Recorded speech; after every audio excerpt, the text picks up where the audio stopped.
लिल्लाहि नहमदुहु व नस्तईनुहु व नस्तगफिरुहु व नु'मिनु बिहि व नतवक्कलु अलैहि व नऊज़ु बिल्लाहि मिन शुरूरि अनफुसिना व मिन सय्यिआति अमालिना मन यहदिहिल्लाहु फला मुदिल्ल लहु व मन युद्लिल फला हादिय लहु व नशहदु अन ला इलाहा इल्लल्लाहु वहदहु ला शरीक लहु व नशहदु अन्न मुहम्मदन अब्दुहु व रसूलुहु सल्लल्लाहु तआला अलैहि व अला आलिहि व अस्हाबिहि व बारक व सल्लम तस्लीमन कसीरन कसीरा अम्मा बाद फ़अऊज़ु बिल्लाहि मिनश शैतानिर रजीम बिस्मिल्लाहिर रहमानिर रहीम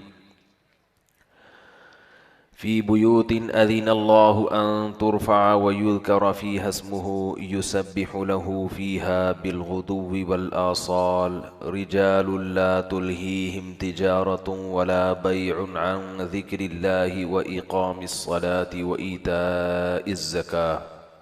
अल आया। अगर मैं यूँ कहूँ कि ज़िंदगी में पहली मर्तबा कोई ख़ानदानी माइक से वास्ता पड़ा है तो शायद गलत नहीं होगा। बड़ा ज़बरदस्त सेटअप लगाया है इन लोगों ने, वरना हम तो जहाँ भी जाते हैं दो दो तीन तीन किस्म की आवाज़ें आ रही होती हैं बयान में। असल बयान तो हज़रत उस्ताज़ मोहतरम, मेरे बहुत ही मोहतरम उस्ताज़, मेरे बहुत ही बड़े मोहसिन हज़रत मुफ्ती मोहम्मद साहिब का होगा इंशाअल्लाह। मैं तो वैसे ही गरीबी में चंद बातें आपको थोड़ा सा यूँ समझें कि गर्म करने के लिए मुझे बिठाया है। जब गाड़ी होती है ना तो इंजन थोड़ी देर गर्म किया जाता है, फिर उसके बाद उसको चलाया जाता है। तो असल बयान, जो सही बयान होगा वो हज़रत मुफ्ती मोहम्मद साहिब का, जो मेरे उस्ताज़ हैं दर्जा ऊला से लेकर दौर हदीस तक, उनसे हमने किताबें पढ़ी हैं। जो भी टूटा फूटा काम अल्लाह हमसे ले रहा है ये इन्हीं अकाबिर की बरकत है। डांटें भी खाई हैं हज़रत से बहुत और पिटे भी हैं अल्हम्दुलिल्लाह। आज के जो तलबा हैं ना ये उस्ताज़ों से पिटते ही नहीं हैं, तो नखरों के साथ इल्म हासिल नहीं होता। आज माशाअल्लाह मस्जिद का इफ्तिताह था, तो मस्जिद के हवाले से, मस्जिद की फ़जीलत क्या है, इस हवाले से चंद बातें आपके सामने पेश करूँगा। अल्लाह ताला से दुआ है अल्लाह ताला सही तरह से बात कहने की, सुनने की, समझने की और अमल की तौफीक अता फरमाए। आप लोग मेरा साथ देंगे, हाँ हूँ करेंगे, तो मुझे लगेगा कि आप बात समझ रहे हैं। अगर ऐसे ही बैठ गए जैसे कोई बंदा टीवी में आ रहा होता है और उसके सामने बैठ जाता है इंसान, तो फिर बात करने में मज़ा नहीं आएगा। बात आ रही है ना समझ में? आवाज़ आनी चाहिए थोड़ी सी।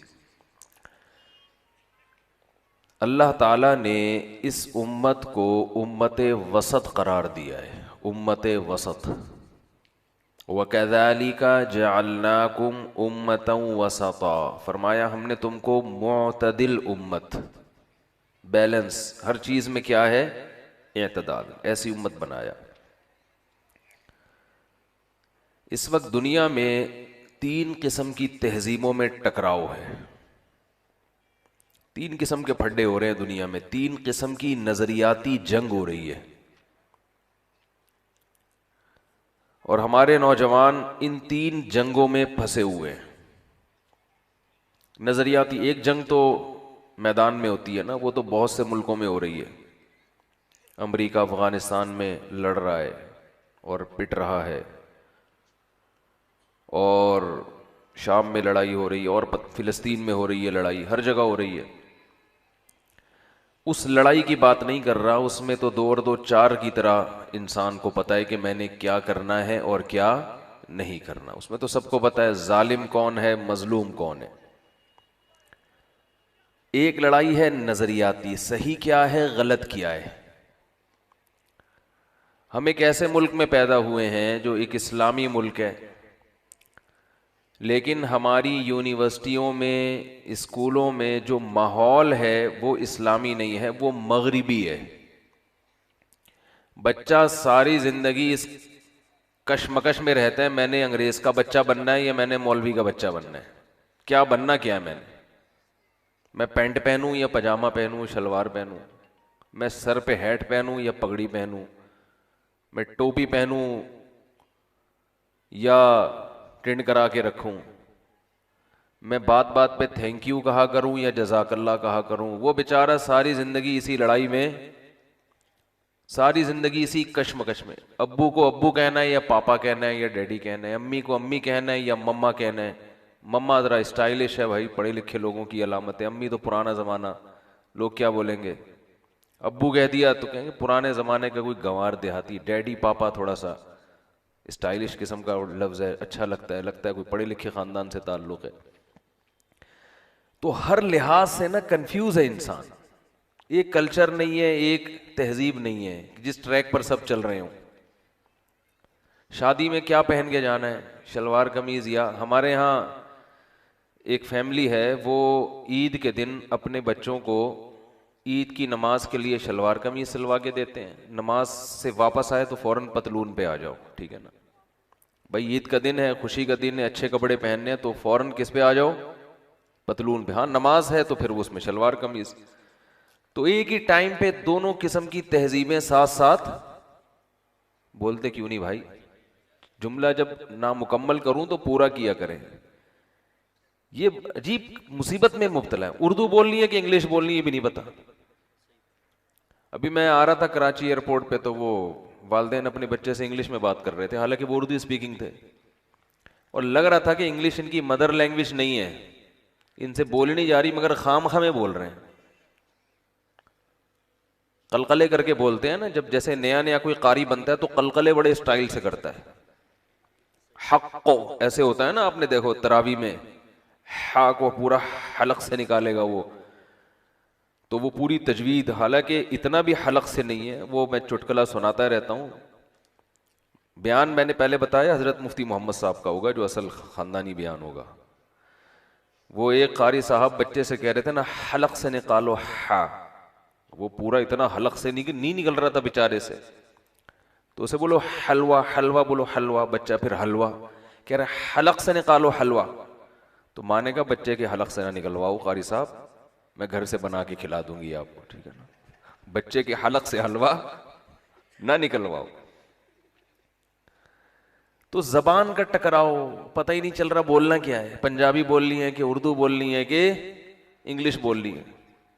गालियां देने पर आते हैं तो एकदम पंजाबी शुरू कर देते हैं ठीक है, और जब वैसे कोई बात करनी हो तो इंग्लिश पे आ जाते हैं। तो वो मुझे पता था कि इनसे इंग्लिश, इनसे बोल पूरे हलक से इंग्लिश निकाल रहे थे, वो हलक से निकल नहीं रही थी, लेकिन बच्चे से इंग्लिश में बात कर रहे हैं। खाम खा में दर्द सर अपने लिए भी, उस बच्चे के लिए भी। भाई सीधा सीधा बोलो, बेटा इधर आओ, इधर बैठो, उधर जाओ, आराम से बोलो, कितना अच्छा लग रहा है।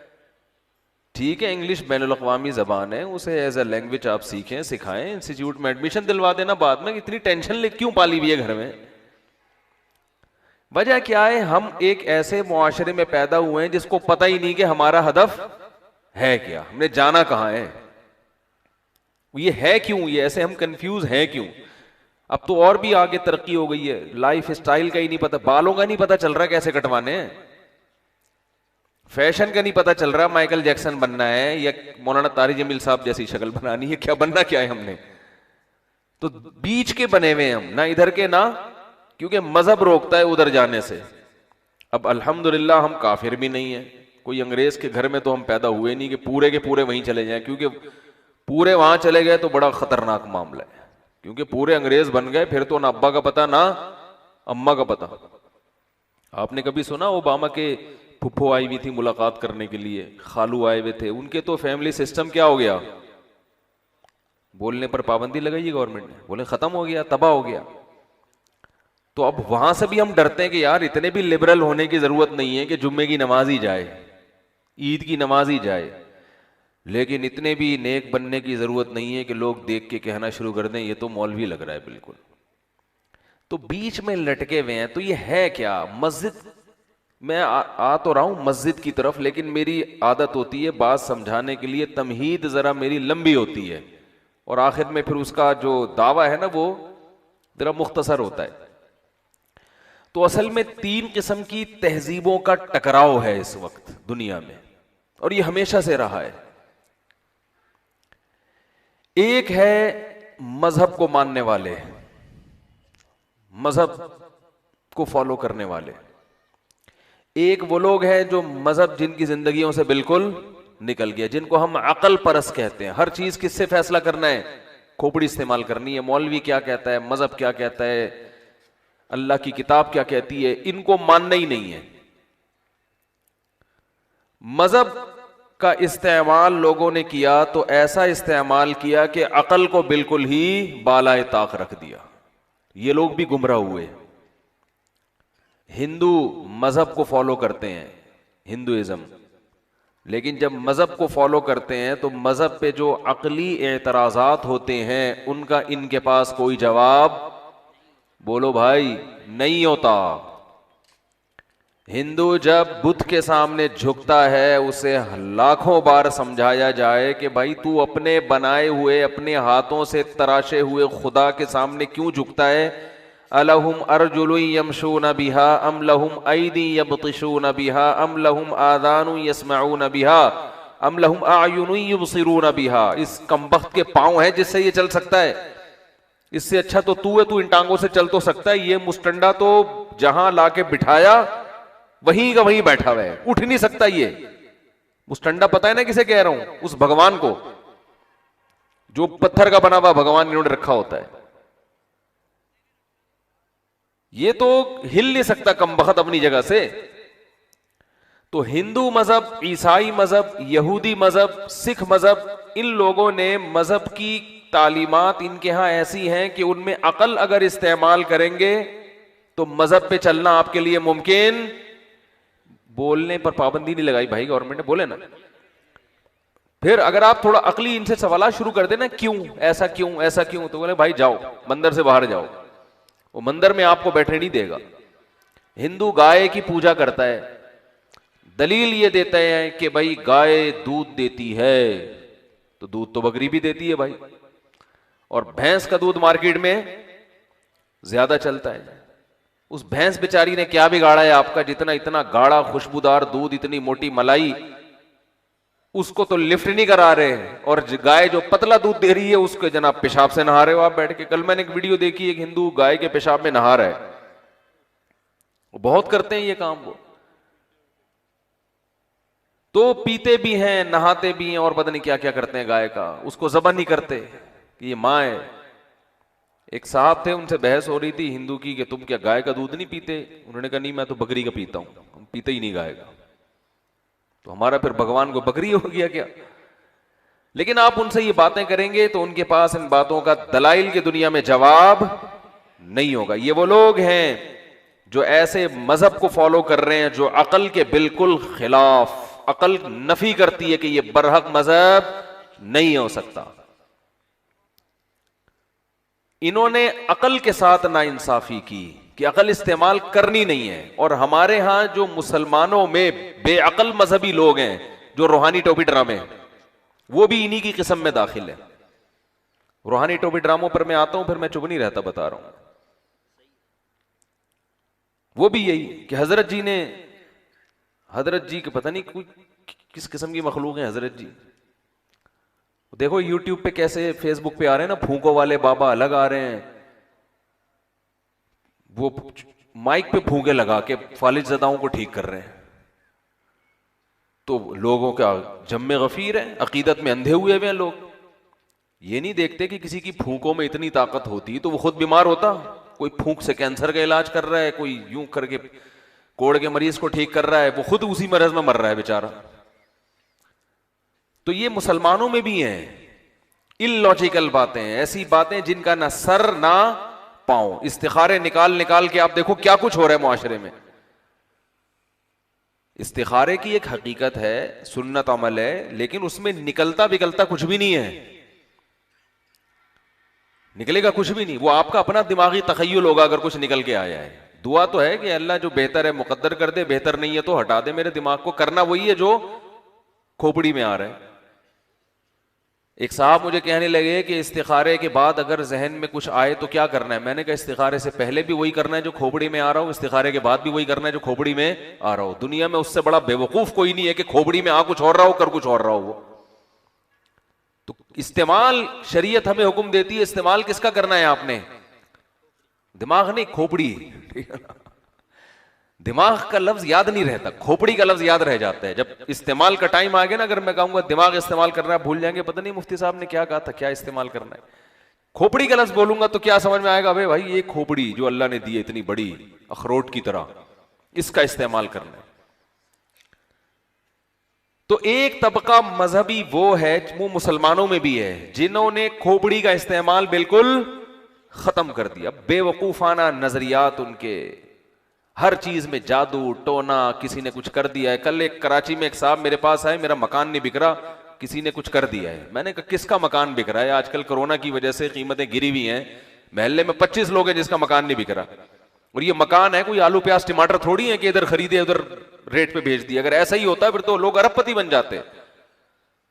तो बस कोई भी कह दे किसी ने कर दिया है, किसी ने ये कर दिया, किसी ने वो कर दिया, तो बस होता है, बस वो फौरन यकीन कर लेते हैं।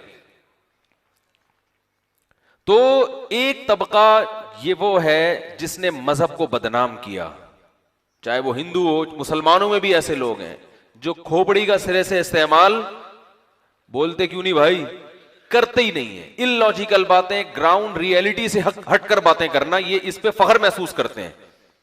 ये समझते हैं अगर हम वही बातें करें ना जो अकल के मुताबिक हैं तो लोग कहेंगे ये तो नॉर्मल बात हो गई। तो आप हजरत जी तो वो होते हैं जो ऐसी बातें करें जो किसी की खोपड़ी में आई नहीं। ये पहुंचे हुए बुजुर्ग हैं। जितने रूहानी आमिल आपको मिलेंगे ना यूट्यूब पे, उनकी बातें खुदा की कसम किसी की समझ में नहीं आती, और लोग इसी पर अकीदत करते हैं यार ये कोई बहुत ही उलूम है, उलूम, ये बहुत गहरे उलूम हैं जो हजरत जी ही की समझ में आ सकते हैं, हमारी समझ में नहीं आ सकते। कुरान से ज्यादा गहरे उलूम है किसी के पास, लेकिन वो तो अलहम से लेके वन्नास तक इतना आसान है, हर शख्स की अकल को अपील करता है वो। तो एक तबका वो है जो अकल का इस्तेमाल सिरे से करता है ही नहीं, बस वो हवाई बातों पे चल रहा है, ईरान तुरान। दूसरा तबका वो है जिसने अकल को ऐसा खुदा बनाया है कि वो ये भी नहीं जानता कि अकल खुद कहती है कि अकल की सलाहियत महदूद है, लामहदूद। इंसान को कोई कुव्वत अल्लाह ने लामहदूद नहीं दी है। ये जो खास तौर पे हमारे नौजवान लड़के बैठे हैं ना, ये जरा गौर से बातें सुने, मैं कहना क्या चाह रहा हूं। ये जिस चीज की तरफ जा रहे हैं ना वो गुमराही का रास्ता है। एक तबका वो है जिसने अकल को, देखो अल्लाह ने हमें जितनी सलाहियतें दी हैं महदूद है। मैं एक हद तक बोल सकता हूं, मेरी आवाज एक हद तक जा सकती है। ऐसा नहीं कि मैं इतना चीखना शुरू कर दूं कि मेरी आवाज दूसरे शहर तक जाना शुरू हो जाए, गला बैठ जाएगा। बोलने की ताकत एक हद तक, देखने की ताकत अल्लाह ने आंखें दी हैं, आप देखते ही नहीं हो, उन आंखों से अंधे होकर चल रहे हो, ये भी बुरा है। लेकिन आप अगर ये समझो कि मेरी आंखें लामहदूद देख लेंगी, मुझे दीवार के पीछे भी नजर आना शुरू हो जाएगा, तो ये आपकी हमाकत और आपकी भूल होगी।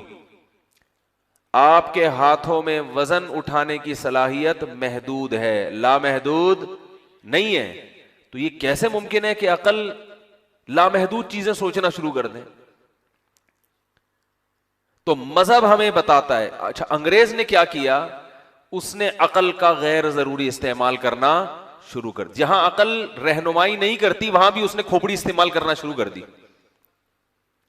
जब उसने देखा ना हम अकल की ताकत से मोबाइल बना सकते हैं, जहाज बना सकते हैं, रॉकेट बना सकते हैं, खलाई सैयारों को आसमानों में भेज सकते हैं, और अकल की ताकत से हमने मेडिकल साइंस में इतनी तरक्की की, तो वो समझा बेचारा गलतफहमी में आ गया कि अब अकल से दुनिया का हर काम मुमकिन है। उसने कहा कि भाई सब कुछ हो सकता है, हालांकि नहीं हो सकता।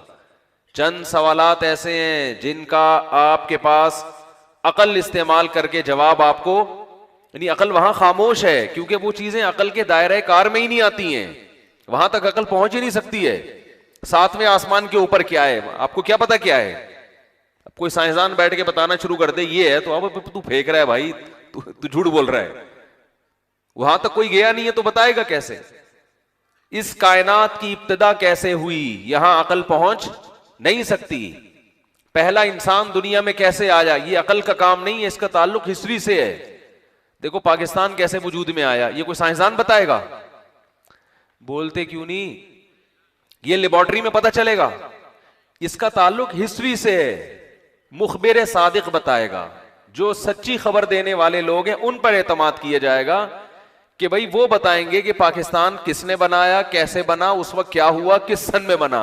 ये साइंस और मेडिकल साइंस का टॉपिक नहीं है। अब ये चीजें भी डॉक्टर से जाके आप पूछो कि पाकिस्तान किसने बनाया, क्यों बनाया, डॉक्टर कहेगा भाई मुझे क्या पता, मुझे तो ये पता है तेरे गुर्दे क्यों बनाए गए, क्यों और किस काम के लिए बनाए गए। गुर्दे के बारे में मैं तुझे बताऊंगा, पाकिस्तान के बारे में नहीं बताऊंगा। इंसान क्यों पैदा हुआ, कैसे पैदा हुआ, पहला इंसान दुनिया में कैसे आया, खुदा ने उसको क्यों बनाया, इन बातों का साइंसदानों के पास कोई जवाब नहीं है। ये बातें वो बता सकता है जिसने पैदा किया है। बनाने वाला बताता है कि मैंने क्यों बनाया। अब साइंसदान के पास जब इसका जवाब ही नहीं है कि इंसानों को क्यों पैदा किया गया, तो साइंसदान ये बताएंगे कि इंसानों की सही जिंदगी क्या है और गलत जिंदगी क्या है, ये बता सकते हैं वो? देखो, जिसको मंजिल ही का पता ना हो कि मैंने जाना कहां है, तो उसे क्या पता कि सही ट्रैक कौन सा है और गलत ट्रैक कौन सा है। मैं एक मिसाल से समझाता हूं, चूंकि कराची के हैं तो मिसालें कराची की हमारे दिमाग में आ रही होती हैं, यहां का मुझे ज्यादा पता नहीं है। कराची में एक जगह है सोहराब गोट, नाम सुना होगा। कोयटा जाना हो, पेशावर जाना हो, बंदा कहां जाता है? सोहराब गोट। आप सोहराब गोट गए, आपने बस अड्डे में जाके पूछा कि सही रास्ते पे मुझे चला दो, ऐसी बस पे मुझे बिठा दो जो सही जा रही हो। उसने कहा भाई सारी सही जा रही हैं। आपने जाना कहां है? आपने अगर जाना पेशावर है तो कोयटा की बस आपके लिए गलत ट्रैक पे जाएगी, वो ट्रैक आपके लिए सही बोलना पड़ेगा भाई आपको, वो ट्रैक आपके लिए सही नहीं होगा। आपने जाना ठट्ठा की तरफ है, बैठ गए पेशावर की बस में, तो ये सही ट्रैक है या गलत ट्रैक है? ट्रैक बजाते खुद ना सही होता है ना गलत होता है। आपका हदफ क्या है, उस हदफ को देख के बताया जा सकता है कि आप सही ट्रैक पर हैं या गलत ट्रैक पर हैं। अभी मैं लाहौर से जब ओकाड़ा आ रहा था, अगर हम लाहौर से मोटरवे पे चढ़ जाते तो ट्रैक तो वो भी सही है, लेकिन वो हमारे लिए सही नहीं होता, इसलिए कि हमने जाना ओकाड़ा है और किस जा कहां रहे हैं हम मुल्तान की तरफ जा रहे हैं हम, तो ये तो गलत हो जाता कि नहीं हो जाता? तो इंसान दुनिया में आया क्यों है, उसका हदफ क्या है, उसको किस मकसद के लिए पैदा किया, मुझे और आपको बनाया क्यों गया। अगर उस हदफ को सामने रखकर हम जिंदगी गुजारेंगे, वो जिंदगी जो हमें उस विजन तक पहुंचाने में मदद देगी, वो जिंदगी ऐसी जिंदगी होगी जिसको सही जिंदगी कहा जाएगा। और अगर वो हमारे हदफ से हमें दूर कर रही होगी तो वो ट्रैक ऐसा ट्रैक होगा जिसको हम गलत ट्रैक कहेंगे।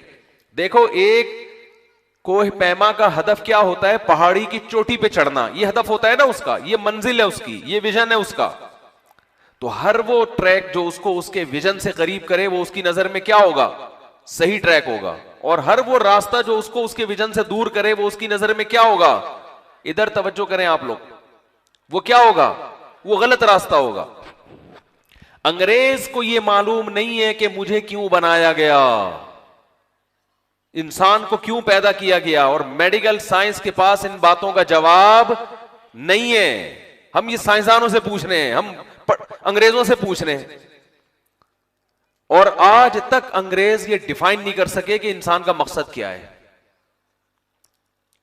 कोई कहता है कि तफरीह के लिए पैदा किया, कोई कहता है कि मजे उड़ाने के लिए पैदा किया, कोई कहता है कि सुकून हासिल करने के लिए पैदा किया, कोई कहता है इंसानियत की खिदमत के लिए पैदा किया। तो ये अजीब बात है, मुझे आपकी खिदमत के लिए और आपको मेरी खिदमत के लिए, दोनों एक दूसरे की खिदमत के लिए कोई मकसद हुआ ही है?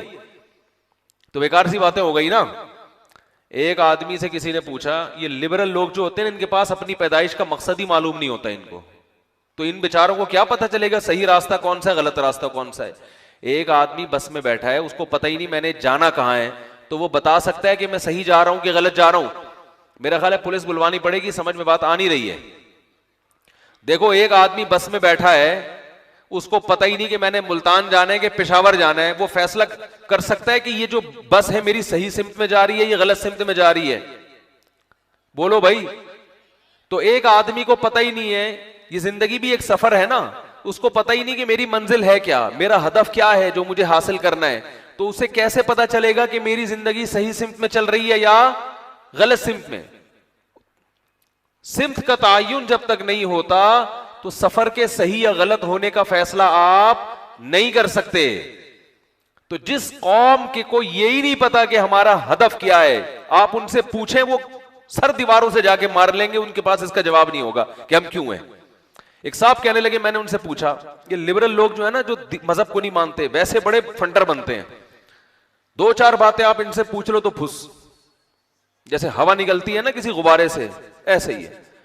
एक साहब से मैंने पूछा, आप क्यों पैदा हुए? कह रहे मैं अपने खानदान के लिए, उनकी खिदमत के लिए। मैंने कहा खानदान अगर किसी हादसे से हलाक हो गया, खुदा न खास्ता, तो फिर आपको भी ट्रक के नीचे आ जाना चाहिए, क्योंकि आप जिनके लिए पैदा हुए थे वही खत्म हो गए।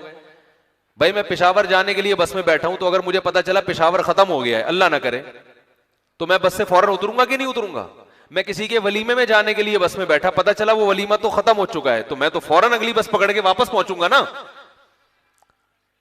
तो मैंने कहा आपको अल्लाह ने आपके खानदान के लिए अगर बनाया, तो अल्लाह न करे आपका खानदान, अल्लाह न करे किसी बम धमाके में हलाक हो गया, तो आप तो जिस काम के लिए पैदा हुए थे वो काम ही खत्म, तो आपको तो चाहिए आप भी अगले धमाके का इंतजार करें। आप, मैं समझा पा रहा हूं अपनी बात कि नहीं समझा पा रहा?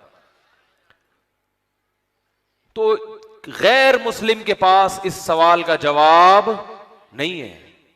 वो सारी जिंदगी हैरान सरगर्दान घूमता है कि मुझे, जैसे हमारे साबिक वजीर आजम को कहते थे ना, मुझे क्यों निकाला, वो फिर भी पता था क्यों निकाला, लेकिन उससे बड़ा सवाल यह कि मुझे दुनिया में लाया क्यों गया। इस सवाल का जवाब, जो लोग मजहब को नहीं मानते उनके पास इस सवाल का जवाब नहीं है। तो जब जवाब ही नहीं है तो वो जिंदगी का हदफ किस चीज, वो खुद ही बना रहे होते हैं मकसद। लिहाजा जब किसी का कोई मकसद उसको पता नहीं होता तो वो खुद ही अपने मकसद तराशता है। फिर वो, अब वो गलत मकासद तराशते। कोई मकसद बनाता है कि मैं अपना हदफ बनाऊंगा सेहत, वो जिम ज्वाइन कर लेता है। आप बॉडी बिल्डर से मकसद पूछें तुम्हारा जिंदगी में आने का मकसद क्या है, वो कहेगा मेरा मकसद है कि मैं मिस्टर पाकिस्तान बनूं, यही मकसद है ना। फिर वो जिम में जाएगा और बड़े बड़े कट्स निकाल के स्पीड ब्रेकर बन जाएंगे उसकी पूरी बॉडी पे।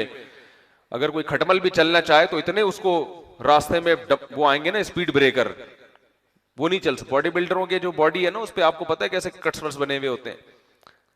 तो वो हदफ उसने बनाया किस बात को, कि मैं क्या बनूंगा, सबसे बड़ा बिल्डर। ये गलत हदफ है, इसलिए कि आप सबसे बड़े बिल्डर बनने के बाद दोबारा आपका जवाल शुरू। दुनिया में कभी ऐसी चीज को मकसद नहीं बनाया जाता कि जिस तक पहुंचने के बाद वो आपसे छिन जाने का पूरा पूरा आपको यकीन हो। ये दुनिया में कोई पागल ये काम नहीं करता। बोलने में क्या जा रहा है? दुनिया में कोई पागल ऐसी चीज को हदफ नहीं बनाता कि जिस हदफ को हासिल करने के बाद आपको यकीन हो कि ये फिर मुझसे वापस छीन लिया जाएगा। ये तो पागलों वाला काम हो गया ना। आपने हदफ बनाया कि मेरी सेहत दुनिया में सबसे अच्छी होगी, मैं दुनिया का सबसे बड़ा बिल्डर बनूंगा। बन जाओ तो उसके बाद क्या रहोगे? दुनिया के सबसे बड़े। थोड़े दिनों में खत्म, बुढ़े हो जाओगे, सब स्पीड ब्रेकर जितने थे आहिस्ता आहिस्ता गायब होना शुरू होंगे। आपने हदफ बनाया दुनिया का सबसे बड़ा। अच्छा, दुनिया में जब आप किसी चीज को हदफ बनाते हो, विजन, तो बसा औकात उस विजन तक पहुंच ही नहीं पाते आप। ये भी एक फॉल्ट है इसमें। अली सकपारा ने हदफ बनाया था सर्दियों में बगैर ऑक्सीजन के K2 की पहाड़ी को उबूर करना। यह उसकी जिंदगी का एक बहुत बड़ा विजन था, जो कि 100% गलत विजन था। मजहब कहता है इस चीज को विजन नहीं बनाया जा सकता। तो क्या वो कामयाब हो गया अपने विजन में? सबकी तरफ से आवाज क्यों नहीं आ रही? नहीं की भाई, कामयाब हो गया अपने विजन में, जिंदगी खत्म। अली सकपारा के बेटे ने कहा कि मैं अपने बाप का ख्वाब पूरा करूंगा। मेरे बाप का ख्वाब था K2 की पहाड़ी की चोटी पर सर्दियों में बगैर ऑक्सीजन के पहुंचना। ये मेरे बाप का ख्वाब था। मेरा बाप ये ख्वाब पूरा नहीं कर सका। मैं इस ख्वाब को पूरा करके गोया के अपने बाप की रूह को सुकून दूंगा। अगर अली सकपारा के बेटे से मेरी मुलाकात हो जाए, मैं इज्जत एहतराम के साथ दो बातें उसकी खिदमत में अर्ज करूंगा। मैं कहूंगा भाई या तो आप आखिरत को मानते हो या नहीं मानते। अगर आखिरत को नहीं मानते तो अब्बा खत्म। अब्बा क्या हो गए? बोलने पर पाबंदी लगाई है गवर्नमेंट ने, खत्म तो बोल दो, मैं बता भी रहा हूं खत्म। तो अब्बा क्या हो गए? खत्म। अगर आखिरत नहीं है तो खत्म कहानी। आप अब्बा का ख्वाब पूरा करें ना करें, इससे अब्बा की सेहत पे कोई फर्क। ये जो 21 तोपों की सलामी हम कब्र के बाहर खड़े होकर दे रहे होते हैं, ये तो हमारी एक ख्वाहिश होती है। बाकी अंदर वाले को क्या हिस्से की 21 तोपों की है कि 25 तोपों की है? क्या ख्याल है भाई? उसको इस बेचारे को क्या इससे गरज? वो तो मुर्दे अंदर जाने के बाद सब एक जैसे हो जाते हैं। किसी पोश इलाके का कब्रिस्तान, किसी गरीब इलाके का कब्रिस्तान, ऊपर से फर्क होगा, अंदर से कोई फर्क नहीं होगा। ऐसा नहीं होता कि ये जनाब 22वें ग्रेड के ऑफिसर की लाश है तो इस पे कम कीड़े होंगे और एक गरीब आदमी की लाश पे जो है वो ज्यादा कीड़े होंगे, ऐसा नहीं होता। ये सब ऊपर ऊपर के कीड़े हैं हमारे, ठीक है ना। अंदर जाके क्या हो जाते हैं सब। तो अगर अली सकपारा के बेटे से मेरी मुलाकात हुई, मैं दो बातें अर्ज करूंगा कि भाई अगर आपका ईमान आखिरत पर नहीं है बिलफर्ज, वैसे तो मुसलमान है अल्हम्दुलिल्लाह वो, तो फिर आप ख्वाब पूरा करें ना करें, इससे अब्बा की सेहत पे कोई फर्क नहीं पड़ेगा। वो तो वैसे ही खत्म, उनको तो पता ही नहीं हो क्या रहा है, और आपकी जान दांव पे लग जाएगी। और अगर आपका आखिरत पर ईमान है कि आखिरत है, तो अब्बा को इन चीजों से आखिरत में कोई फायदा, बोलो भाई, नहीं, इसको आखिरत में कोई फायदा नहीं है। कभी आपने सुना कि किसी पैगंबर ने यह कहा हो कि जिसका बेटा केटू पहाड़ी पे चढ़ा तो अल्लाह उसकी बगैर हिसाब किताब के उसके अब्बा को जन्नत में दाखिल करेगा? कहीं सुना आपने? कोई हजरत ईसा अलैहिस्सलाम ने फरमाया हो, या हजरत मूसा अलैहिस्सलाम ने एक दफा फरमाया हो, या हदीस में आता हो, या किसी सहाबी का कौल हो कि जिसने केटू की पहाड़ी सर्दियों में बगैर ऑक्सीजन मास्क के अबूर कर ली तो अल्लाह उसके अब्बा को जन्नतुल फिरदौस में पहुंचाएगा? कहीं सुना आपने? हाँ, ये जरूर है, वलदुन सालिहुन यदउ लहू, हदीस में आता है कि औलाद जब अपने बाप के लिए मगफिरत की दुआएं मांगती है तो इसका बाप को फायदा होता है। अफा तसद्दक़ु अन्हा, या रसूल अल्लाह मेरी माँ का इंतकाल हो गया, मैं सदका करूं सवाब मिलेगा? फरमाया जरूर। तो सदका करोगे भाई, सवाब मिलेगा। क्या ख्याल है? अब्बा की खातिर गरीबों को खाना खिलाओगे तो अब्बा को सवाब मिलेगा। केटू की पहाड़ी पे चढ़ने से अब्बा को कोई सवाब, कोई फायदा नहीं होगा। ये मैं मिसाल दे रहा हूं समझाने के लिए। मुझे केटू की पहाड़ी से और उसकी मिसालों से कोई बजाते खुद दिलचस्पी नहीं है, ना इस वाकये से। ये समझाने के लिए कि जब आपके पास सही विजन नहीं होगा, जिंदगी का सही हदफ नहीं होगा, तो आप गलत चीजों को क्या बनाओगे? अपना हदफ बनाओगे। कोई केटू की पहाड़ी पे चढ़ने को अपना हदफ बनाता है, वो अपनी अकल इस्तेमाल कर रहा है, मजहब का इस्तेमाल नहीं कर रहा। और अकल उसे सही गाइड कर रही है, गलत गाइड कर रही है? गलत गाइड कर रही है उसे। कोई जिम ज्वाइन करने को और मिस्टर कराची बनने को, कोई कहता है मैं दुनिया का सबसे बड़ा डांसर बनूंगा, तो माइकल जैक्सन बन गया था ना दुनिया का सबसे बड़ा डांसर। तो हुआ क्या फिर उसके साथ, बेचारे के साथ? ऐसा सोया है कि पुलिस से भी नहीं उठा। 50 साल की उम्र में जब उसका पीक पे पहुंचा हुआ था ना वो माइकल जैक्सन। अरे माइकल जैक्सन को आप लोग नहीं जानते क्या?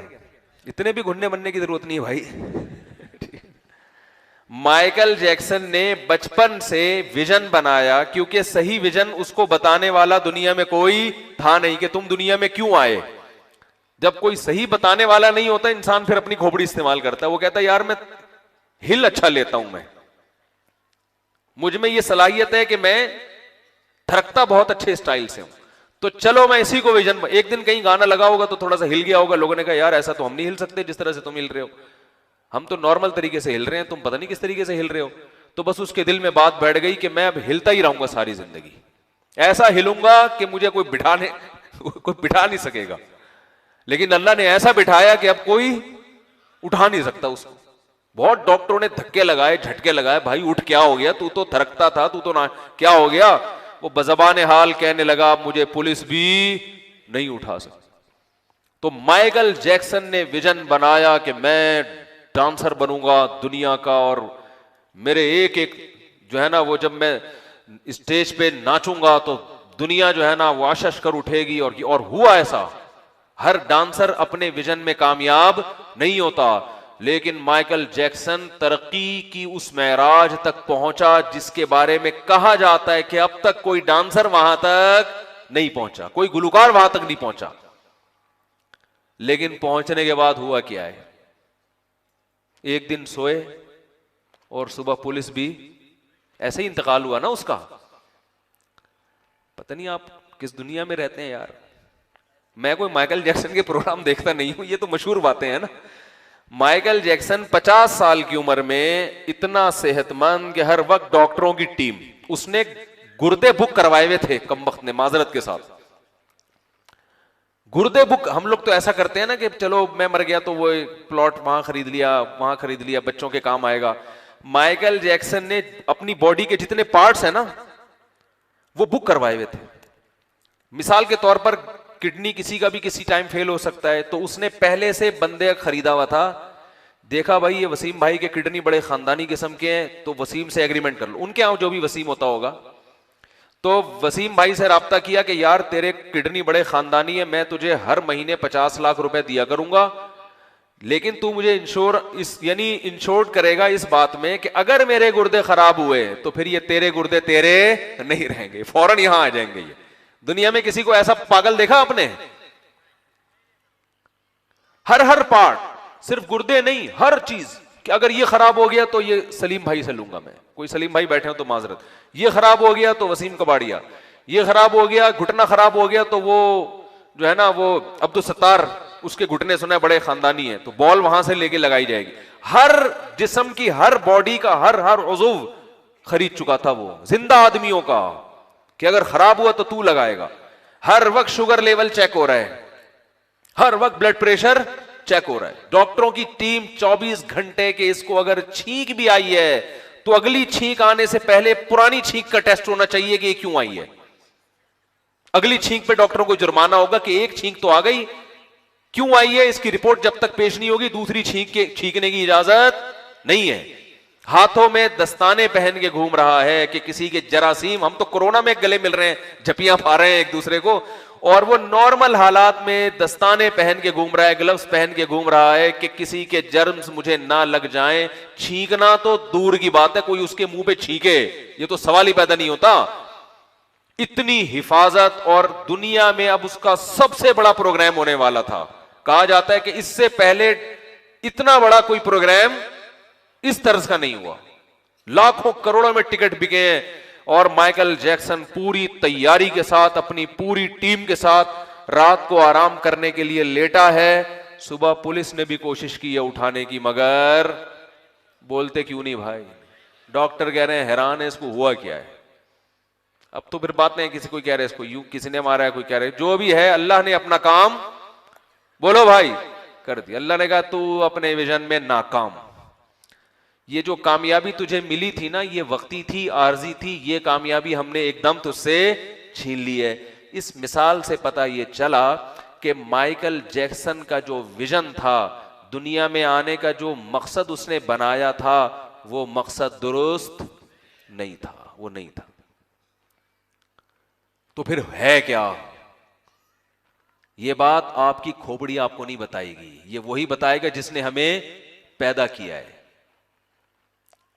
यहां अकल नहीं इस्तेमाल हो सकती, बल्कि अकल यही कहेगी कि जिसने पैदा किया उससे पूछो क्यों बनाया भाई, उससे पूछ। जिस चीज को समझ में नहीं आता ना, उससे बनाने वाले से पूछा जाता है। एक गांव देहात में एक गाड़ी चली गई, जिन्होंने जिंदगी में कभी गाड़ी नहीं देखी थी, तो वो उसके सामने घास ला के रख रहे हैं, पता नहीं कोई जानवर आया। ये सच्चा वाकया है। जब गाड़ियां नई नई इजाद हुई ना, वो जानते नहीं थे जीप क्या होती है, गाड़ी क्या होती है। गांव देहात में गई, वो परेशान थे, यार ये कौन सा जानवर है, जीप टाइप का, आंखें दो लगी हुई है इसकी, उतनी गोल गोल से आंखें, कोई घास खिला रहा है, कोई क्या कर रहा है। तो किसी ने पूछा भाई जो गाड़ी लेकर आया है, ड्राइवर है, उससे पूछो, ये जिसने बनाया है उससे पूछो। तो यहां अकल नहीं इस्तेमाल होगी, यहां खबर इस्तेमाल होगी। क्या होगी? खबर। कोई माहिर खबर देगा, उसकी खबर पर यकीन करना पड़ेगा आपको।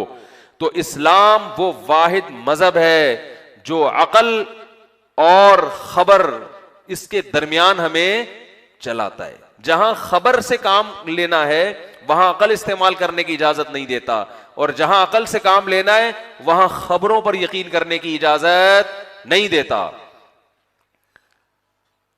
यही वजह है कि आप दुनिया का वाहिद मजहब इस्लाम है जो आपको बात बात पे अकल इस्तेमाल करने की इजाजत दे रहा है। यहां हिंदू मजहब की तरह ऐसा नहीं है कि पत्थरों के बने हुए बुतों के सामने झुक जाओ। आप हिंदू से पूछे क्यों, वो कहेगा हमने अपने बाप दादा को इस पे पाया। लेकिन कुरान क्या कहेगा, अलहुम अर्जुलुन यमशून बिहा, कि इनके हाथ पांव है जिनसे ये चल सकते हैं, इनकी आंखें हैं जिनसे ये दे सकते हैं, इनके हाथ हैं जिनसे ये पकड़ सकते हैं। ज़ुरिबा मसलुन फस्तमिऊ ला इन्नल्लज़ीना तदऊन मिन दूनिल्लाहि इबादुन अमसालुकुम लन यख्लुकू ज़ुबाबन वलव इज्तमऊ ला व इन यस्लुबहुमुज़्ज़ुबाबु शयअन ला यस्तनक़िज़ूहु मिन्हु, जिनकी तुम इबादत करते हो एक मक्खी भी नहीं बना सकते, और बनाना तो दूर की बात, मक्खी अगर इनसे कोई चीज लेके उड़ जाए तो ये तुम्हारे खुदा उस मक्खी से वो उड़ी हुई चीज छुड़ा नहीं सकते, ये छुड़ा नहीं सकते। तो ये तब मैं जब ये आयतें पढ़ता हूं ना तौहीद पर, तो मुझे अपने आमिलीन पता नहीं क्यों याद आना शुरू हो जाते हैं। है तो ये बुतों के बारे में, इसका रूहानी आमिलों से कोई ताल्लुक है नहीं, लेकिन फिट पूरी ये उन पर भी होती है। मैं जब ये आयत का तर्जुमा करता हूं ना कि जो मक्खी, अगर इन हिंदू क्या करते हैं, अपने भगवानों के सामने मिठाई रखते हैं, देखा होगा ना आपने, तो मक्खी मिठाई लेके उड़ जाती है, तो अल्लाह कहता है ये मक्खी से मिठाई नहीं छुड़ा सकते। होता है ना ऐसे, कुरान मिसाल दे रहा है। तो मैं कहता हूं जो आमिल ये दावा करता है कि संगदिल महबूब तुम्हारे कदमों में लाके छोड़ूंगा, उससे बोलो तू पठान होटल से 2 पराठे उठा के ले आ, खाली महबूब तो गया तेल लेने। भाई कुरान भी तो यही इस्तिदलाल कर रहा है ना कि जो पत्थरों के बने हुए बुतों को तुम पूजते हो, ये तुम्हारी बिगड़ी क्या बनाएंगे, संगदिल महबूब तुम्हारे कदमों में क्या लेकर आएंगे। इन बुतों से बोलो कि मक्खी जो मिठाई लेके उड़ती है वापस रिवर्स कर दे उस अमल को। तो मैं भी कहता हूं ये जो रूहानी टोपी ड्रामे बैठे हुए हैं ना आमिल, और कि संगदिल महबूब आपके कदमों में, इससे बोलो कि यार तू 2 पराठे होटल से बगैर पैसे दिए उठा के ले आ। पैसे देके तो हम भी ला सकते हैं, कोई मसला नहीं है, नहीं उठा के ला सकता तो जो 2 पराठे नहीं उठा के ला सकता, तो संगदिल, और महबूब भी जो संगदिल हो, नरम दिल होता तो चलो समझ में आती है बात। संगदिल महबूब कहां से कदमों में आएगा आपके, और आएगा भी कदमों में। चलो ये बोलते यार वहां डेटिंग पॉइंट बना हुआ है, वहां मुलाकात करवा दूंगा आपकी, छप्पड़ में छांव में, बाकायदा कदमों में लाके डाल रहे हैं ये तो आपके। तो टाइम वेस्टिंग है, अपनी सलाहियतों का ज़िया है। खैर, तो इस्लाम क्या बात करता है, कुरान क्या बात करता है। कुरान अकल के इस्तेमाल की भी ऐसा हुक्म देता है, इन्न फी ज़ालिका लआयातिन लिक़ौमिन यतफ़क्करून, बार बार कहता है हमारी ये बातें उन्हीं की समझ में आएंगी जो गौर फिक्र से काम लेते हैं। जो बेअक्ली की बातें करते हैं कुरान उनकी समझ में नहीं आएगा, ना इस्लाम उनकी समझ में आएगा।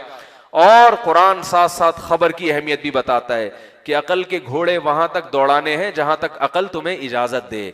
ऐसा ना हो कि कब्र की बात की जिंदगी जिसका साइंस से कोई ताल्लुक ही नहीं है उसमें तुम खोपड़ी इस्तेमाल करना शुरू कर दो, उसका ताल्लुक खबर से है। तुम्हें अल्लाह के नुमाइंदे, अल्लाह के पैगंबर खबर देंगे इस बारे में कि मरने के बाद ऐसा होता है, हम दुनिया में इसलिए आए, और वो तुम्हें कानून बना के देंगे, उस कानून को तुमने फॉलो करना है। तो मजहब की जो इंतहा पसंदी है और अकल, उसके दरमियान का रास्ता क्या है, इसको इस्लाम कहते हैं। इसलिए अल्लाह ने फरमाया हमने तुमको मुअतदिल उम्मत बनाया, ना अकल का ऐसा इस्तेमाल करते हो कि अंग्रेजों की तरह मादर पिदर आजाद हो जाओ, और ना ऐसे मजहब का गैर जरूरी इस्तेमाल के हिंदुओं की तरह पत्थरों को पूजना शुरू कर दो। ये इस्लाम है, और ये चीज मस्जिदों के अलावा कहीं भी सिखाई नहीं जाती।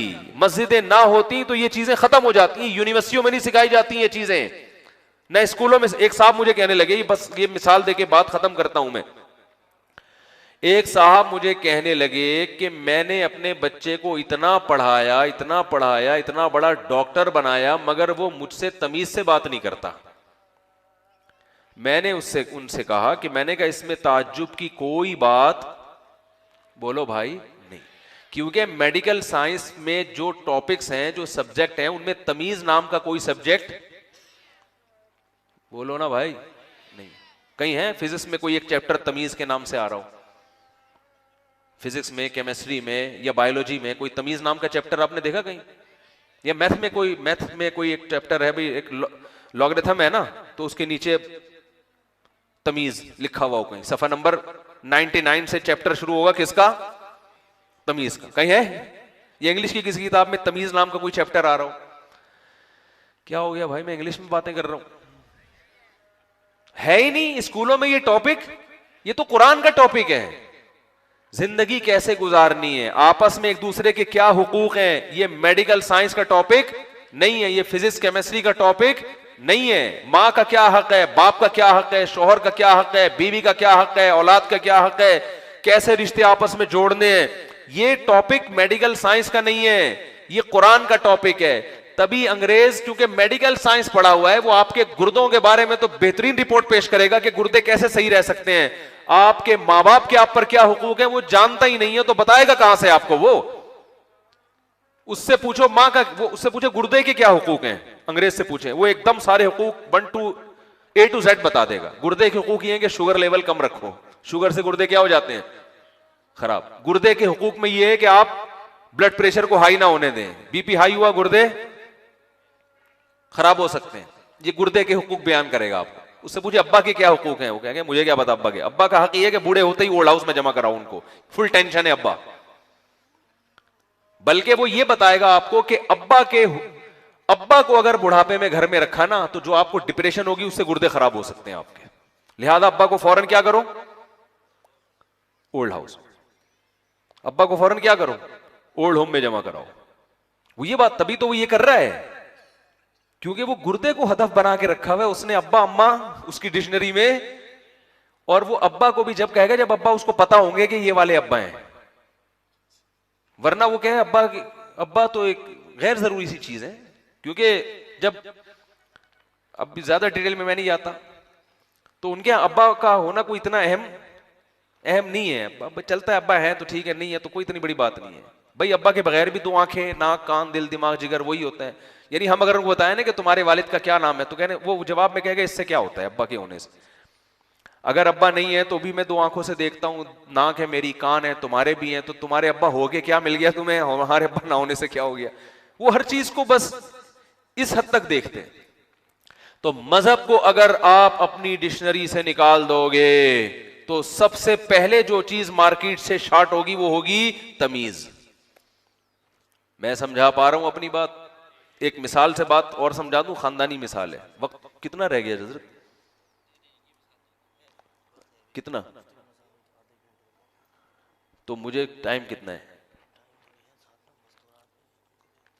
अच्छा अच्छा ठीक।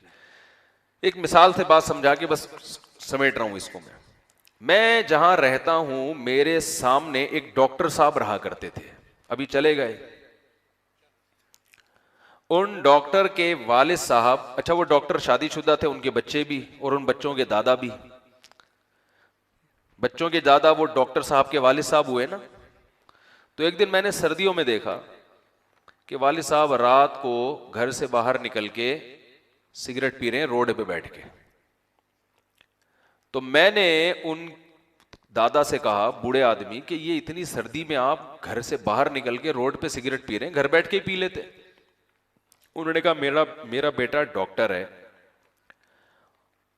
उसने मुझे कहा है कि डैडी या पापा जो भी, बेकरी का सारा सामान घर में हर वक्त दस्तयाब होता है, कि अगर आप सिगरेट पिएंगे घर के अंदर तो इसके धुएं से मेरे बच्चों को बीमार होने का खतरा है, लिहाजा घर से बाहर जाके पिया करें।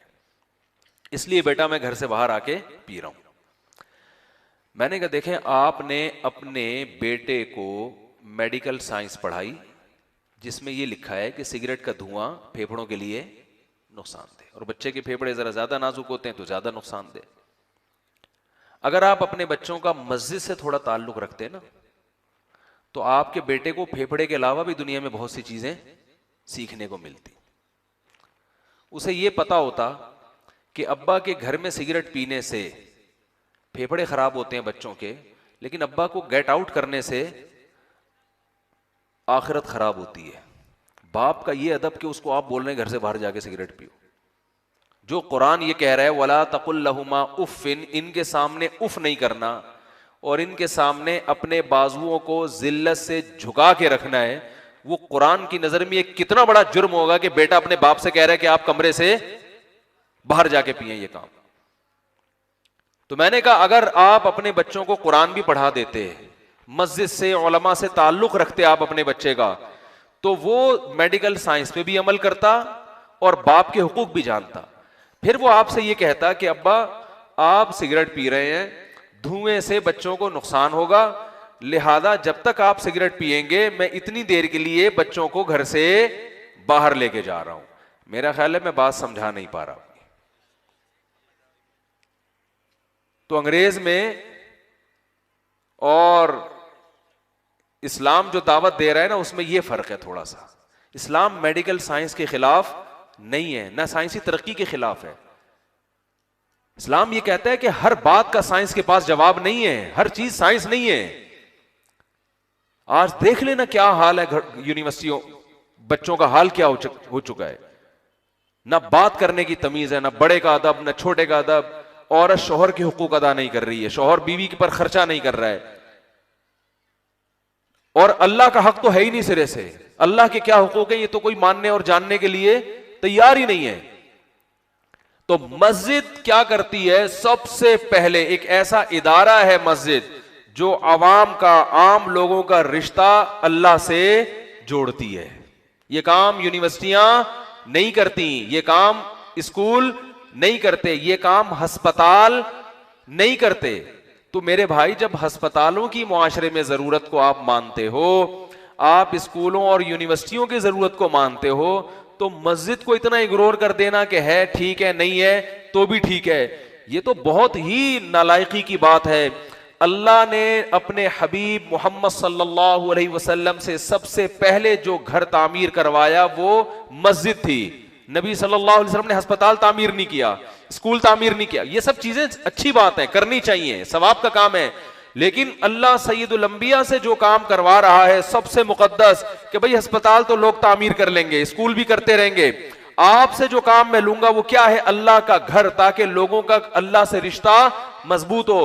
और अल्लाह ने उन मस्जिदों की तारीफ में यह बात फरमाई, फी बुयूतिन अज़ीनल्लाहु अन तुरफ़ा व युज़करा फ़ीहा इस्मुहु युसब्बिहु लहू फ़ीहा बिलग़ुदुव्वि वल आसाल।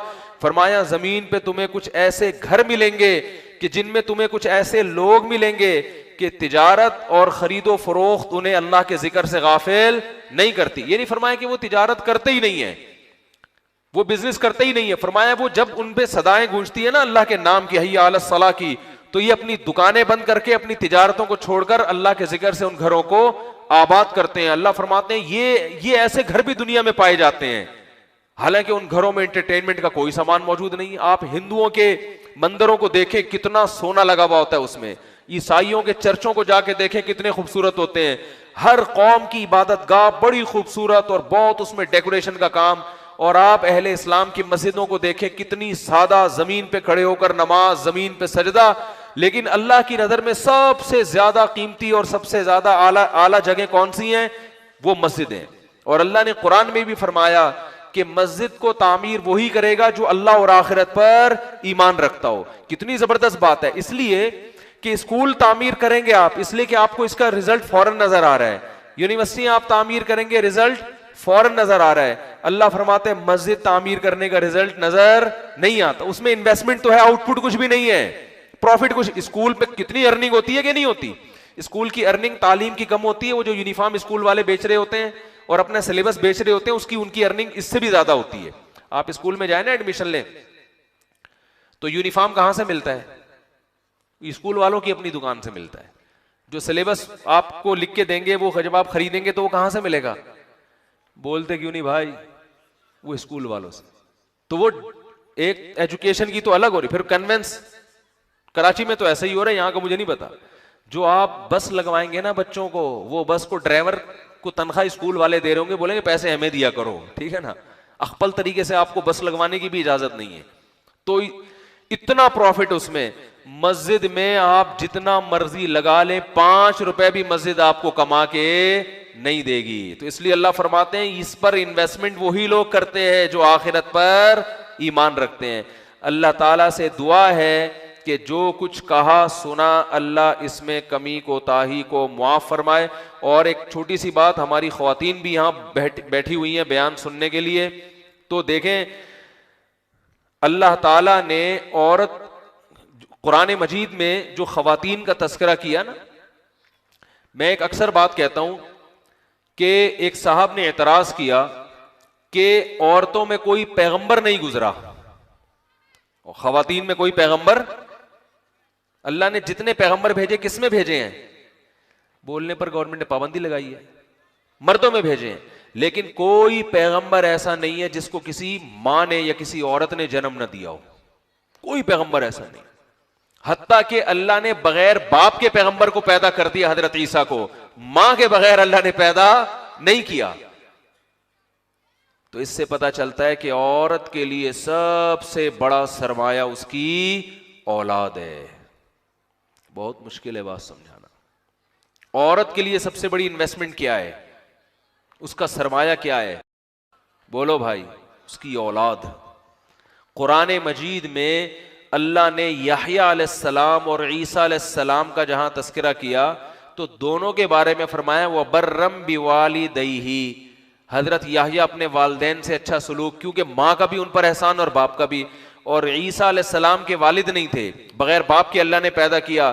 तो कुरान कहता है कि हजरत ईसा ने जब माँ की गोद में बोलना शुरू किया है बचपन में, तो जाहिर है जब बतौर मोजज़े के जब बोलेंगे तो बहुत कीमती बातें कहेंगे ना, क्योंकि अल्लाह उस वक्त कुव्वत गोयाई दे रहा है और लोग सुन रहे हैं कि एक दूध पीता बच्चा बोल रहा है। तो उस वक्त कोई ऐसी नसीहत नहीं करेंगे जो गैर अहम हो। उन नसीहतों में हजरत ईसा अलैहिस्सलाम ने फरमाया कि अल्लाह ने मुझे नमाज का हुक्म दिया, ज़कात का हुक्म दिया, वबर्रम बिवालिदती, और मुझे हुक्म दिया कि मैं अपनी मां के साथ अच्छा सलूक करूं। कितनी बड़ी बात है ये कि मां की गोद में हजरत ईसा की जबान से ये कहलवाया जा रहा है कि खुदा ने मुझे वसीयत की है कि मैं सारी जिंदगी अपनी मां का ख्याल रखूंगा। तो हजरत ईसा की मां को ईसा जैसा पैगंबर मिल रहा है और उस पैगंबर को खुदा हुक्म दे रहा है कि अपनी मां के सामने तुमने अपने बाजुओं को झुका के रखना है। क्यों? अल्लाह ये मान रहे हैं कि ईसा इब्ने मरियम पर अल्लाह के बाद सबसे बड़ा एहसान किसका है? उनकी मां का एहसान है। तो औरत का जो मकाम बुलंद हो सकता है उसमें सबसे ज्यादा दखल किसका है? आवाज ही नहीं आ रही, क्या हो गया भाई? सबसे ज्यादा दखल किसका है? औलाद का। इसलिए खवातीन जो बयान सुन रही है ना, वो अपनी औलाद की तरबियत की कोशिश, उनके दिल में दुनिया की मोहब्बत पैदा ना करें। देखो, दुनियादार बनाने में हरज नहीं है। आपका बेटा डॉक्टर बने, इंजीनियर बने, साइंटिस्ट बने, आर्मी में जाए, पायलट बने, कुछ भी बने, उनके दिल में दुनिया की मोहब्बत पैदा ना करो। पैसों का गुलाम ना बनाओ। आज माएं अपने बच्चों को पैसे का गुलाम बनाती हैं। बेटा कमाना है तूने। बच्चा भी हैरान होता है बड़ा होकर कि शायद अम्मा ने मुझे पैदा इसलिए किया कि मैंने क्या करना था। उनको शादी नहीं करने देती इस चक्कर में कि एक बहू को पैसे ना खिलाए, कहीं आधी पूरी तनख्वाह हमारे पास आ रही है, आधी कहां चली जाएगी। तो ये तो लालच है ना भाई। क्या ख्याल है?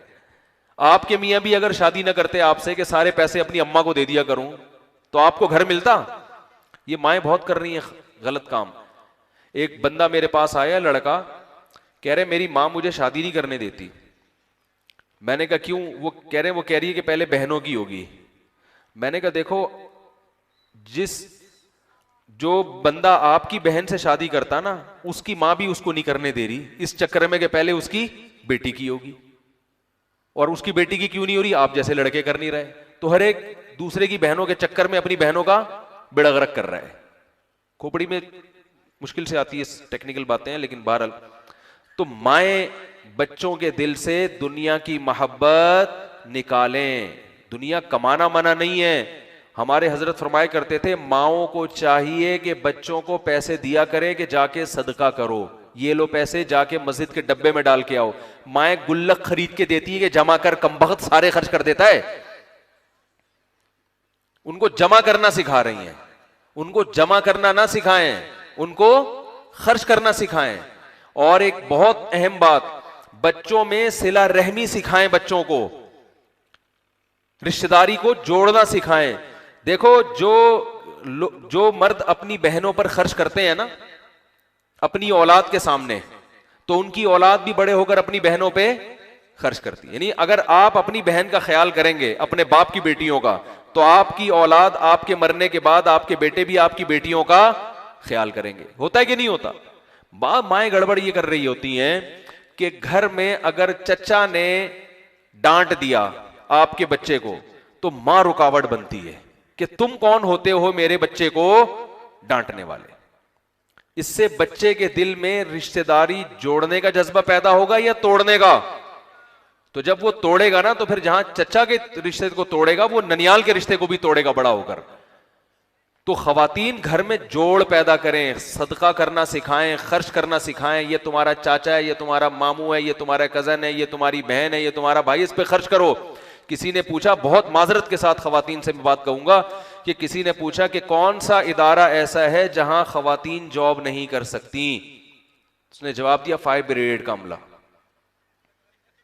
क्यों भाई? उन्होंने कहा इसलिए कि खवातीन का काम आग लगाना है, आग बुझाना नहीं है। ये मैं उन खवातीन की बात कर रहा हूं जो यहां बयान नहीं सुन रही हैं बैठ के, ये पहले बता दूं। तो घरों में आग लगाने के बजाय आग बुझाने की कोशिश करनी चाहिए। कुरान कह रहा है, ला खैर फी कसीरिम मिन नजवाहुम, अक्सर जो सरगोशियां होती है ना चुपके चुपके, कुरान कह रहे हैं इसमें खैर नहीं होती। अब मुझे बताओ, अगर कहीं बहू बैठी भी चुपके से अपने मियां के सामने बात कर रही है चुपके से, तो समझ लो कि सास की बुराई हो रही है, जिठानियों की बुराई हो रही है, नंदों की बुराई हो रही है ये बैठ के।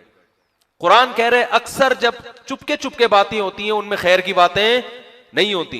तो कुरान कह रहे जब चुपके चुपके बातें किया करो ना, बजाय गीबतों के, बहतान के, क्या किया करो, मन अमरा बिसदक़तिन औ मारूफिन औ इस्लाहि बैनन नास, कि खुलेआम तो इंसान बड़ी अच्छी अच्छी बातें कर लेता है। जब अभी भी मैं देखे कितनी अच्छी अच्छी बातें कर रहा हूं ना, मैं छप्पड़ में कहीं छांव में जाके कर रहा हूँ, फिर पता नहीं क्या कर रहा हूँ मैं। हो सकता है मैं बोलो यार कैसा इंतजाम था यार, लाके बिठाया, चाय भी है यार, बगैर पत्ती के चाय पिला दी यार, ये क्या मत, हो सकता है। तो आदमी जब छुप के कहीं बैठ के छांव में बैठ के बात कर रहा होता है तो अक्सर नेगेटिव बात करता है। तो कुरान कह रहा है जब छुप छुपा के बातें किया करो तो पॉजिटिव बातें किया करो। वो पॉजिटिव क्या है? अमरा बिसदक़तिन, सदक़े की तरगीब दिया करो। तो खवातीन जहां दो छुप छुप के बातें कर रही हो, एक दूसरे को तरगीब दिया करें सदक़े की। अपने मियां को तरगीब दें कि तुम कभी अपनी अम्मा का भी ख्याल कर लिया करो, सारे पैसे मुझे ही दे देते हो, ठीक है। कभी अपनी बहन को भी पूछ, बहुत मुश्किल काम है, बहुत ही क़यामत आ जाएगी अगर इस तरह की बातें शुरू हो जाए हमारे मुआशरे में। औ मारूफिन औ इस्लाहिम बैनन नास, अल्लाह फरमाते हैं जोड़ की बात किया करो लोगों के दरमियान। बहन जब घर में आए ना, तो अपने शौहर से उसकी बीवी की अच्छाई किया करे, उसकी बीवी की बुराई ना बयान किया। मेरे सामने अक्सर केस आते हैं, मर्द कहते हैं यार जिस दिन हमारी बहन हमारे घर में रहने के लिए आती है, जब जाती है तो मेरी बीवी से लाजमी फड्डा होता है। ये अक्सर घरों में होता है। बहन जब आपके घर में आएगी ना रहने के लिए, जब जाएगी तो लाजमी आपका अपनी बीवी से फड्डा होगा। हालांकि पता नहीं होगा क्यों हो रहा है, वजह क्या है, वो ऐसे लाशूरी तौर पर कुछ ऐसी उल्टी सीधी बातें करके जाएगी ना कि आपके दिल में आपकी बीवी की नफरत, और आपकी बेगम शिकायत कर रही होगी देखो तुम्हारी बहन लड़वा के गई है। हालांकि यही काम वो अपनी भाभी के साथ कर रही होगी अपने घर में जाके। तो इसको उल्टा करना है, ठीक है ना, इसको क्या करना है, इस कल्चर को उल्टा करना है। मजा जब आएगा जब आपकी बीवी कहे कि जब भी नंद घर में आती है पता नहीं आप इतने अच्छे क्यों हो जाते हैं, 2 दिन रह के जाती है तो बहुत अच्छे हो जाते हैं, 1 हफ्ता रह के जाती है तो ऐसा लगता है कि आप मुझ पे आशिक हो गए हैं, लट्टू हो गए आप। फिर मजा आएगा ना, यार क्या हो गया, आप लोग की फायदे की बातें कर रहा हूं मैं, फिर आएगा ना मजा।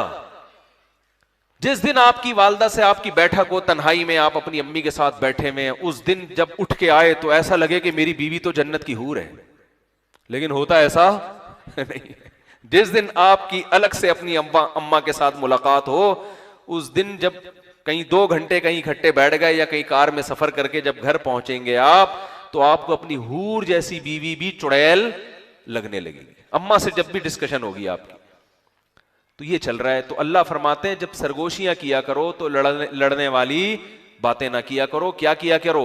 जोड़ वाली बातें। अब ये बातें जरा मुश्किल हैं, तो कुरान ने कहा वमन यफ़अल ज़ालिका इब्तिग़ाअ मरज़ातिल्लाहि फसौफ़ नूतीहि अजरन अज़ीमा, ये काम जो अल्लाह की रिजा के लिए करेगा हम उसे बहुत बड़ा अजर अता फरमाएंगे। तो ख़वातीन जो बयान सुन रही हैं, खुसूसी तौर पर उनसे गुजारिश है कि अपनी औलादों पे मेहनत करें, ये बहुत बड़ा सदक़े जारिया है आपके लिए। हज़रत मरियम को किस कदर फ़ख्र होगा ईसा इब्ने मरियम पर। तो हमारी औलादें ईसा नहीं बन सकती, लेकिन करीब करीब पहुंच सकती हैं, नेक बन सकती हैं, हमारे लिए सदक़े जारिया बन सकती हैं। तो आप अपनी औलादों पे मेहनत करो। आजकल बच्चे माँ को फॉलो करते हैं, अब्बा को तो वो महंचू और बेवकूफ़ समझते हैं बच्चे जो है ना आजकल के। ये पुराना दौर था जब अब्बा को फॉलो किया करते थे, आजकल अब्बा को कोई फॉलो नहीं करता। जो अम्मा कह रही है, अब्बा भी अम्मा को फॉलो कर रहा है। तो वो बच्चे कहां से आपको फॉलो करेंगे? अब्बा के बारे में जो बच्चे को समझाएगी ना, बच्चा वही समझता है। अम्मा बता दे कि ये तुम्हारा बाप अकलमंद है, तो बच्चा समझता है दुनिया का सबसे सही। अम्मा बता दे कि ये एक नंबर का बेवकूफ है, तो बच्चा क्या समझेगा? ये हकीकत है, ग्राउंड रियलिटी है कि। तो मां अगर बच्चे को सही तरबियत करेगी तो घर जन्नत बनेगा। और मां, बहश्ती जेवर में हजरत हकीमुल उम्मा ने क्या लिखा है कि मां को चाहिए बच्चे के दिल में बाप का अदब बिठाती रहे, रोब बिठाती रहे, उसको डराती रहे बाप से, रोब बिठाती रहे उसका कि ये इसका एहतराम करना है तुमने। तो मां अगर थोड़ा सा मेहनत कर ले, एक दो काम मैंने अर्ज किए, एक बच्चे की सही तरबियत, दूसरा घर में फायर ब्रिगेड उसमें जॉब कर ले थोड़े दिनों के लिए, ठीक है ना, आग बुझाना सीखे। आग लगाना तो हम सबको आता है, हम सबको आग लगाना आती है, मगर बुझाना नहीं आती। तो आग बुझाना थोड़े दिन प्रैक्टिस होगी, देखो घर का माहौल कितना अच्छा बनता है। अल्लाह ताला से दुआ है जो कुछ कहा सुना इसमें कमी कोताही अल्लाह ताला मुआफ फरमाए, और जो हक बातें अल्लाह ने कहलवाई हैं अल्लाह हम सबको उस पर अमल की तौफीक अता फरमाए। वमा अलैना इल्लल बलाग।